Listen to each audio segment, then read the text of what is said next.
with Niranjan with Uniform Recruitment out of Toronto HSD, and it's been a trying year for OPP, especially the Uniform Recruitment Unit with the whole COVID situation, trying to adapt to all of it.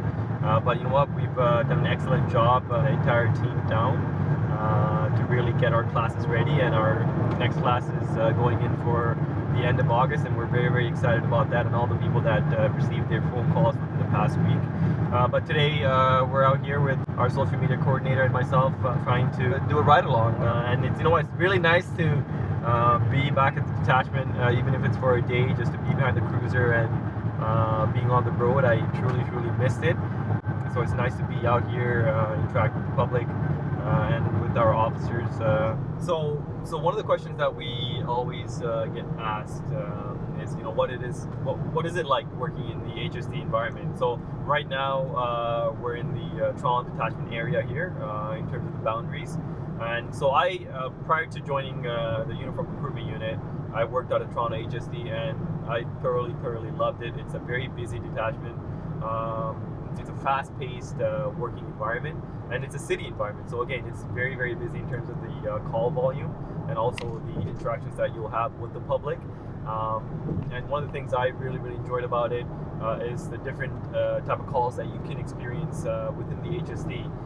Most people always think it's only traffic related. Maybe it might stem in terms of the starting out from traffic, but again, the exposure you have in terms of the calls from variety is so many. So as we're even going through right now, I also already see calls on my CAD system that has multiple calls that are coming in. So hopefully we'll get a chance to stop by one of the calls and see what's going on.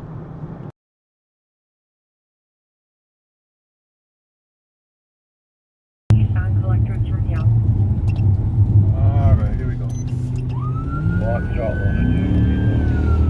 So we just got a call about a personal injury collision. So involves a dump truck. Apparently it hit the guardrail very fast. So possible injury, you want to make sure you get there as quickly as possible, but as safely as possible. I think they were advised fire department's already on scene, but we haven't gotten any updates yet. So again, we're going to try to get there and assess what's going on in terms of the personal injury.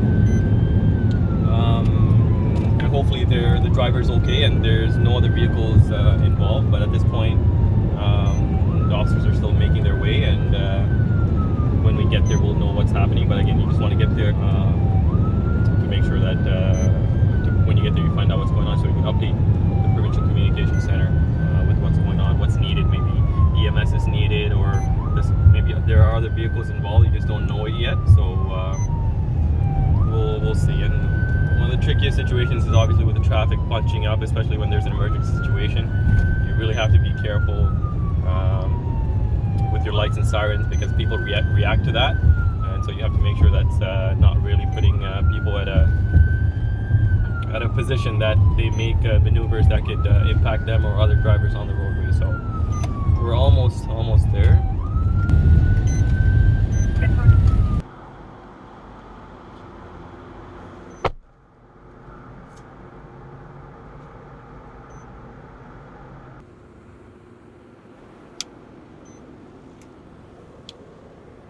Go ahead. Yeah, just be advised, no injuries here. Just a single motor vehicle PD. Still being hooked up by front, so we're going to move this off to Canning Comps and get out of here quickly. We'll be 10-6 until then.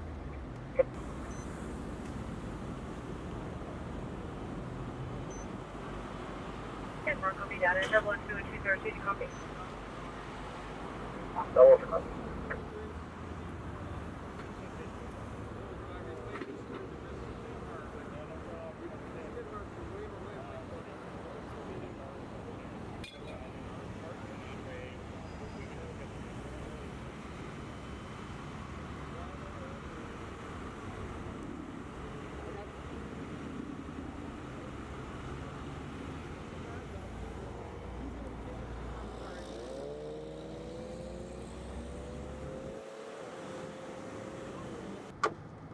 So we're just about to wrap up here.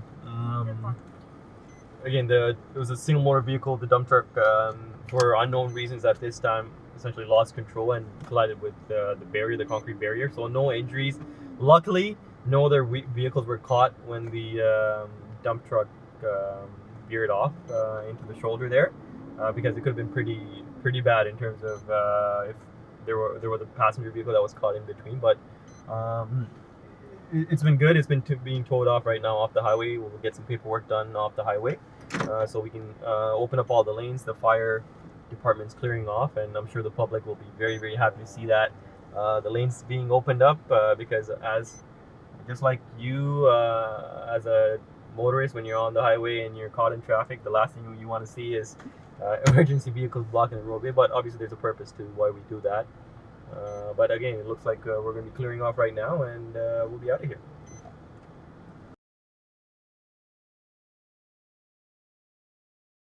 Like the true bread and butter of what policing is front line. It always stems from the front line. It starts off from the front line. What you learn, I miss the front line. I miss working the front line, because just the type of interactions that you have with the public as you get into specialized units, it goes away because you don't have that exposure every day. I truly miss it, because I learned a lot, you know what I mean? Because there's so many different situations you can get into that as you go specialized, then you're just focusing on that special role that you're doing. You're not being exposed to other areas. Whereas the front line, you just don't know what you're going to be exposed to, especially on a call when you're just driving. Things happen and you're able to react to it. So right now here, this officer already, he's doing speed enforcement. So obviously he's an unmarked unit, but he's doing speed enforcement right now on the southbound traffic. So I'm sure he'll be called very soon about a traffic stop on that. But yeah, no, that's that. Again, specialized units offer different areas of policing that you can get into. But the experience that you have on a frontline basis, I think a lot of growth, a lot of maturity.